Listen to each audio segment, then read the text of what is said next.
Dear students, आप सभी का स्वागत है आज की इकोनॉमिक बॉटनी की इस क्लास में। और जिसमें हम आज बात करेंगे एक दिव्य औषधि के बारे में जिसका नाम है सफ़ेद मूसली। आइए वीडियो को शुरू करते हैं और समझते हैं इस दिव्य पादप को। जैसा कि आप यहाँ देख सकते हैं, आज की क्लास में हमने सफ़ेद मूसली को लिया है और यहाँ पर इसके बारे में जिन चीज़ों का हम एक तरीके से समझेंगे उनको हमने यहाँ पर लिख दिया है। सबसे पहले इस पादप के बारे में सामान्य जानकारी। सफ़ेद मूसली इस पादप का सामान्य नाम है जिसको क्षेत्रीय भाषा में अलग अलग नामों से भी जाना जाता है। कहीं इसको धौली मूसली भी कह लेते हैं या श्वेत मूसली भी कह लेते हैं, और भी नाम जो है अलग अलग भारत के राज्यों में प्रचलित है इसके।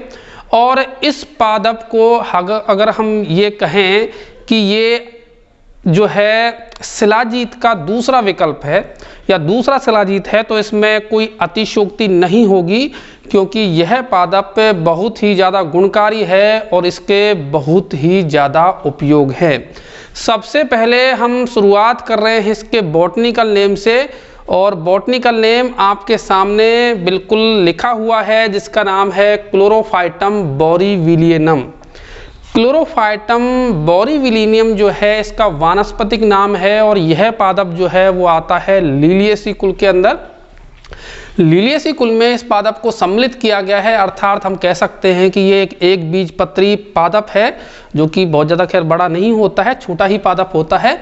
और इस पादप में अगर हम बात करें इसके उपयोगी पादप भाग की जो कि औषधि के काम में आता है, तो वह होता है इसकी कंदिल जड़ें, जिनको हम फिंगर्स भी कहते हैं। यही इसके औषधि के काम में आती हैं, जो कि नीचे जो है एक तरीके से कह सकते हैं कि गुच्छ में लगती हैं ये जड़ें और मोटी होती हैं, और यही जो है हमारे औषधीय महत्व की होती हैं। तो हमने यहाँ पर बात कर ली है इसके वानस्पतिक नाम की, इसके कुल की, और साथ ही साथ इसके उपयोगी पादप भाग की। अब हम देख लेते हैं इसका उत्पत्ति व वितरण कि इस पादप की उत्पत्ति कहाँ पर हुई है। उत्पत्ति की अगर हम बात करें तो यह पादप जो है वो भारतीय उपमहाद्वीप का पादप है। दूसरे शब्दों में हम कहें कि ये हमारे ही देश का पादप है, क्योंकि यह यहाँ पर जंगली अवस्था में पाया जाता है। विशेष करके गुजरात और उसके आसपास के जो जंगल हैं उनमें ये पादप हमें देखने को मिलता है। लेकिन अगर हम देखें कि इस पादप की उपयोगिता बहुत ज़्यादा है, इसलिए इस पादप का अत्यधिक मात्रा में दोहन किया गया, और इसी वजह से यह पादप जो है संकटग्रस्त श्रेणी में आ गया। लेकिन वर्तमान समय में इस पादप की मांग को देखते हुए जो है इसकी खेती बड़े व्यापक पैमाने पर की जाती है, और लगभग अगर हम देखें तो भारत के जो अधिकांश राज्य हैं उनमें इसकी खेती की जाती है, जैसे कि राजस्थान, हिमाचल प्रदेश, पंजाब, हरियाणा, इसके अलावा उत्तराखंड, उत्तर प्रदेश, और अगर हम देखें तो वेस्ट बंगाल के कुछ पार्ट्स में, इसके अलावा कुछ महाराष्ट्र में, गुजरात में, इसके अतिरिक्त हिमाचल में भी जो है इसकी खेती कुछ जगहों पर की जाती है। तो वैसे तो जो है ये पादप एक तरीके से कह सकते हैं कि हम थोड़ा सा गर्म प्रवृत्ति का पादप है, इसलिए जो भारत का लगभग उत्तरी पार्ट जो है मध्य और उत्तरी, उसमें लगभग इसकी खेती की जाती है। विश्व में भी अगर हम देखें तो कई जगह पर विश्व के जो कई देश हैं, विशेषकर भारत और उसके आसपास के पड़ोसी देश भी जो है इसकी कृषि कार्य करते हैं। और औषधि के लिहाज से हम देखें तो आपको बता दिया कि बहुत महत्वपूर्ण पादप है, इसलिए इसकी मांग जो है वो दिन प्रतिदिन बढ़ती जा रही है।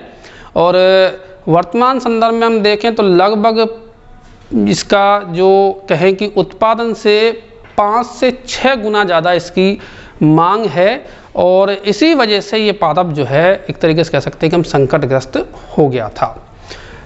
तो ये तो बात हो गई इसके उत्पत्ति की और साथ ही साथ इसके वितरण की। और अब हम बात करेंगे इसके वानस्पतिक लक्षणों की या बॉटनिकल कैरेक्टरिस्टिक क्या है इस पादप के। वानस्पतिक लक्षण में जैसा कि मैंने आपको पहले बताया कि ये जो पादप है वो एक बीजपत्री पादप है। देख सकते हैं आप, पादप की जो ऊंचाई है वो 1 से 1.5 फीट के आसपास होती है। पादप पूरा जो होता है वो शाकीय पादप होता है। इस शाकीय पादप के अंदर आप यहाँ देख सकते हैं कि जो तना होता है, स्टेम होता है पादप का, वो हाशित हो जाता है, रिड्यूस होता है और जो कि एक डिस्क के रूप में पाया जाता है।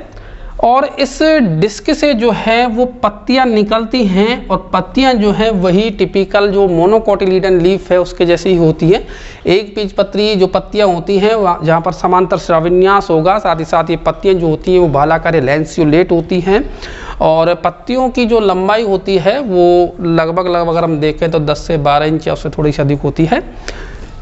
पत्तियों के बीच में से अगर हम देखें तो एक पुष्पक्रम निकलता है और यह पुष्पक्रम जो है वो इसमें पाया जाता है ठीक वैसा ही जैसा कि एलोवेरा में एक पुष्पक्रम निकलता, ठीक उसी प्रकार से अगर हम देखें तो हाशित तने से नीचे की ओर जो है वो जड़ें निकलती हैं और इस पादप में जो जड़ें पाई जाती हैं वो होती है ट्यूबरस या कंदिल मूल।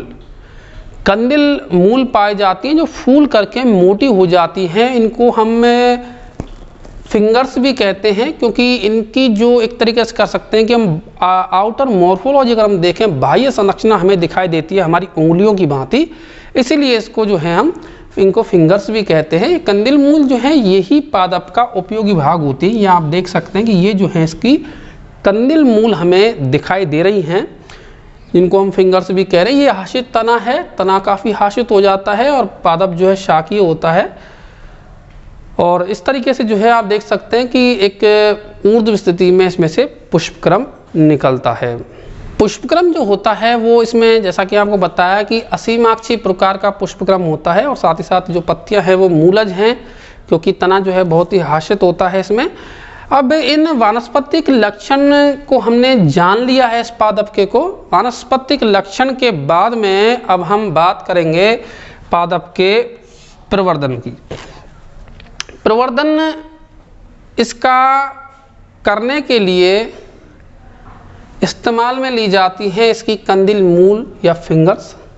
हालांकि बीजों द्वारा भी इसका प्रवर्धन हम कर सकते हैं, लेकिन कंदिल मूल के द्वारा प्रवर्धन जो है एक तरीके से सकते हैं कायिक प्रवर्धन करना ज़्यादा उपयुक्त रहता है।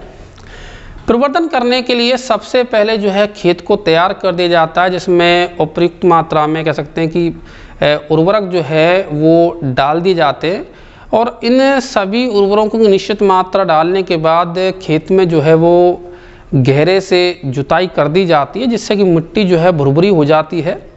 और इस फसल के लिए जैसा कि अगर हम आवश्यकता देखें तो इस फसल के लिए आवश्यकता रहती है दोमट मृदा जो है उसकी आवश्यकता रहती है और तापमान और ये सारी परिस्थिति अगर हम देखें तो लगभग गर्म जलवायु का यह पादप है, जिसके लिए बार बार सिंचाई की आवश्यकता पड़ती है क्योंकि एक बीजपत्री पौधा है, इसलिए 10 से 12 दिन में सिंचाई की इसके लिए आवश्यकता पड़ती है। तो जब खेत तैयार हो जाता है तो इस खेत में जो है एक तरीके से हम कह सकते हैं कि जो है ऊंची मेड़ बना दी जाती है, जिनके ऊपर इन फिंगर्स को लगा दिया जाएगा। एक निश्चित दूरी पर इनको लगा दिया जाता है और ये जो लगाने का काम किया जाएगा या कह सकते हैं कि हम इनको बोने का जो काम किया जाता है वो मानसून से पूर्व जून जुलाई के महीने में किया जाता है, जब मानसून का समय रहता है। और लगभग 8 से 9 महीने का जो है ये पादप होता है। और जब अगर हम देखें तो पादप जो है 8 से 9 महीने में पूर्णतः परिपक्व हो जाता है। परिपक्व होने के दौरान जो इनकी कंदिल मूलें हैं इनका आकार पूर्ण रूप से परिपक्व हो जाएगा, इनका रंग जो है गहरा भूरा रंग इसका हो जाता है। और इसी दौरान जो है लगभग फरवरी से मार्च के महीने में इनकी जो कंदिल मूल है इनको खोद करके निकाल लिया जाता है और यही जो है इनको इसका चूँकि उपयोगी भाग है तो इनको धो कर के सुखा लिया जाएगा और बाद में इनका पाउडर बना लिया जाएगा, जो कि औषधीय महत्व का होता है। और सारी चीज़ों का जो है विशेषकर खरपतवार वगैरह का भी जो है ध्यान रखा जाता है, समय समय पर निराई गुड़ाई की जो है आवश्यकता पड़ती है। जैसा कि आपको बताया कि सिंचाई की भी जो है इस फसल में बार बार आवश्यकता होती है। तो इन सभी चीज़ों को ध्यान में रख कर के किसान इसकी अच्छी उपज जो है वो प्राप्त कर सकते हैं। तो ये तो बात कर ली हमने इसके प्रवर्धन की, किस तरीके से इसका कल्टीवेशन प्रवर्धन हम कर सकते हैं, खेती कर सकते हैं। खेती के बाद में अब हम बात करेंगे इसके उपयोगी भाग की। जैसा कि आपको बता दिया गया है कि इसका जो उपयोगी पादप भाग होता है वो इसकी कंदिल मूलें हैं, जिनसे कि प्राप्त की जाती है औषधि। इस पादप की जड़ों में हम देखें तो पाई जाती हैं कई सारी चीज़ें, जिनमें कार्बोहाइड्रेट्स है, प्रोटीन है, इसके अलावा फाइबर्स है, और भी जो है इसमें विशेषकर स्टेरॉइड्स पाए जाते हैं। और जो मुख्यतः हमें देखने को मिलेंगे रसायन वो मिलेंगे सैपोनिन, हेकोजेनिन, स्टेगमिस्ट्रॉल इत्यादि जो है हमें इसमें देखने को मिलते हैं, जो कि औषधीय महत्व के होते हैं। और ये सभी हमें प्राप्त होंगे इस कंदिल मूल से, जिसको कि थोड़ा सा धो करके सुखा करके पाउडर के रूप में पीस लिया जाता है, तो उसमें ये सारी चीज़ें मिलती हैं। उपयोगी पादप भाग को जानने के बाद में हम बात कर लेते हैं इसके उपयोग की या इसका क्या यूज है। जैसा कि मैंने आपको बता दिया है कि यह जो पादप है वो एक दिव्य पादप है, दिव्य औषधि वाला पादप है। तो सबसे जो प्रमुख इसका उपयोग है वो यही है कि जो शारीरिक दुर्बलता है या वीकनेस है उसको दूर करने में इसको उपयोग में लाया जाता है। विशेष करके अगर हम देखें तो सेक्सुअल जो वीकनेस होती है उसको दूर करने में इसका प्रयोग किया जाता है, शारीरिक शक्ति बढ़ाने में, इसके अलावा बच्चों की कमजोरी दूर करने में, पुरुष क्षमता बढ़ाने में, इस तरीके से इसके जो है सामान्य उपयोग किए जाते हैं। इसके अलावा सफ़ेद मूसली का अगर हम दूसरा उपयोग देखें तो कई बीमारियां विशेषकर जैसे कि पीलिया है, या अगर हम देखें और बीमारियों को जैसे कि आर्थराइटिस है और आपका डायबिटीज़ है, इन बीमारियों को सही करने में भी सफ़ेद मूसली का उपयोग किया जाता है। इसके अतिरिक्त इसका उपयोग खांसी या अस्थमा, इस तरह की जो समस्याएं हैं, विशेषकर अगर हम देखें तो जो मूत्र संबंधी जो विकार हैं उनको दूर करने में भी सफ़ेद मूसली का प्रयोग किया जाता है। बच्चों के मानसिक स्मरण शक्ति को बढ़ाने के लिए भी जो है इसका प्रयोग आमतौर पर किया जाता है। इसके अलावा आपको बताया कि आर्थराइटिस में इसका उपयोग होता है, और साथ ही साथ डायबिटीज़ में भी इसका उपयोग होता है। दुर्बलता को दूर करने में, जैसा कि आपको बताया, वीकनेस को दूर करने में इसका सबसे प्रमुख प्रयोग होता है। और अगर हम देखें तो इसका प्रयोग विभिन्न प्रकार के हेल्थ टॉनिक बनाने में, च्यवनप्राश बनाने में, इन सभी में उपयोग में ये लाया जाता है। तो हम कुल मिलाकर के कह सकते हैं कि जो सफ़ेद मूसली है वो एक बहुत ही दिव्य पादप है, जो कि शारीरिक शक्ति को बढ़ाने में काम में लिया जाता है और एक विविध उपयोग रखता है यह पादप, और इसीलिए इसकी जो मांग है वो बहुत ज़्यादा है।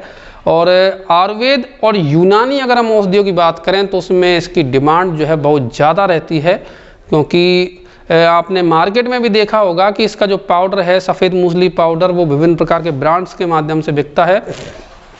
अपने अपने ब्रांड्स जो हैं वो जैसे कि डाबर है या फिर पतंजलि है, ये सभी ब्रांड जो हैं सफ़ेद मूसली पाउडर को बेचते हैं, क्योंकि ये जो है काफ़ी काम में आता है। तो स्टूडेंट्स, आज की यह क्लास हमारी यहीं पर समाप्त होती है, जिसमें हमने आज बात करी थी दिव्य पादप सफ़ेद मूसली के बारे में। अगर आपको यह क्लास अच्छी लगी हो तो आप इस वीडियो को शेयर करना नहीं भूलें, साथ ही साथ लाइक करें और चैनल को सब्सक्राइब करें। Thank you.